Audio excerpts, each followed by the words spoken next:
2020 के बाद से इक्विटी इन्वेस्टिंग में सर्ज आया है, लेकिन फिर भी इंडियन हाउसहोल्ड सेविंग्स का एक बड़ा हिस्सा अभी भी बैंक डिपॉजिट्स में है, जिसमें फिक्स्ड डिपॉजिट्स भी शामिल है और ये काफी अंडरस्टैंडेबल है।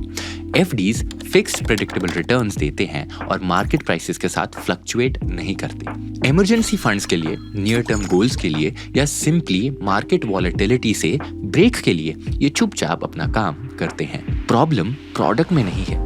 एफडी सिंपल है, लेकिन उनके आसपास का इकोसिस्टम अक्सर काफी मेसी होता है। रेट्स बैंक वेबसाइट्स पर बिखरे हुए होते हैं, प्रोसेसेस बैंक से बैंक अलग होते हैं और एक बार आपके पास मल्टीपल एफडीज हो जाएं तो मैच्योरिटी डेट्स, रिन्यूअल्स और इंटरेस्ट रेट्स को ट्रैक करना कभी-कभी काफी मुश्किल हो जाता है। यही चीज हम सिंप्लीफाई कर रहे हैं फिक्स्ड डिपॉजिट्स को कॉइन पर लाकर।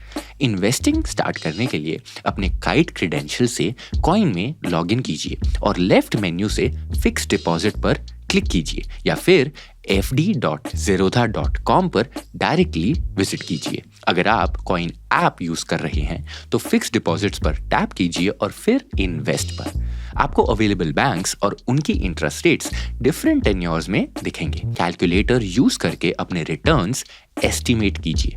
अपनी प्रेफर्ड बैंक और टेन्योर कैटेगरी सिलेक्ट कीजिए, शॉर्ट, मीडियम या लॉन्ग टर्म। फिर स्पेसिफिक टेन्योर चूज कीजिए और इन्वेस्ट नाउ पर क्लिक कीजिए। अपनी इन्वेस्टमेंट अमाउंट एंटर कीजिए जो कि मिनिमम 1000 रुपए है। अपना पे आउट मोड चूज कीजिए जो है एट मैच्योरिटी और एक्शन ऑन मैच्योरिटी, या तो रिफंड या री इन्वेस्ट। आपको टोटल इंटरेस्ट और मैच्योरिटी वैल्यू दिखेगा।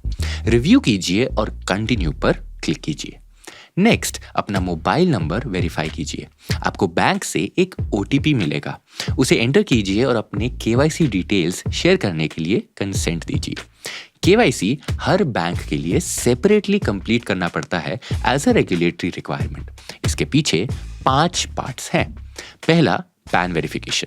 अपना पैन एंटर कीजिए और टैक्स रेजिडेंसी और पीएपी स्टेटस के बारे में डिक्लेरेशन कंफर्म कीजिए। दूसरा, आधार वेरिफिकेशन। अपना आधार या वीआईडी नंबर एंटर कीजिए और अपने आधार लिंक्ड मोबाइल पर आए ओटीपी से वेरीफाई कीजिए। तीसरा, एड्रेस कंफर्मेशन। सिस्टम पूछता है कि क्या आपका करंट एड्रेस आपके आधार के परमानेंट एड्रेस से मैच करता है। चौथा हुआ पर्सनल डिटेल्स। आपके father's name, mother's name, income bracket, occupation और मैरिटल स्टेटस। पांचवा है नॉमिनी डिटेल्स।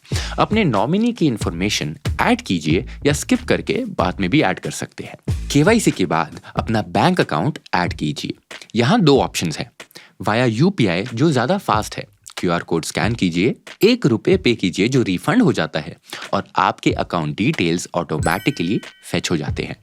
या फिर अपना अकाउंट नंबर और आईएफएससी मैन्युअली एंटर कीजिए, डिटेल्स कंफर्म कीजिए और इससे अपने डिपॉजिट्स और पेआउट्स के लिए प्राइमरी अकाउंट सेट कर दीजिए।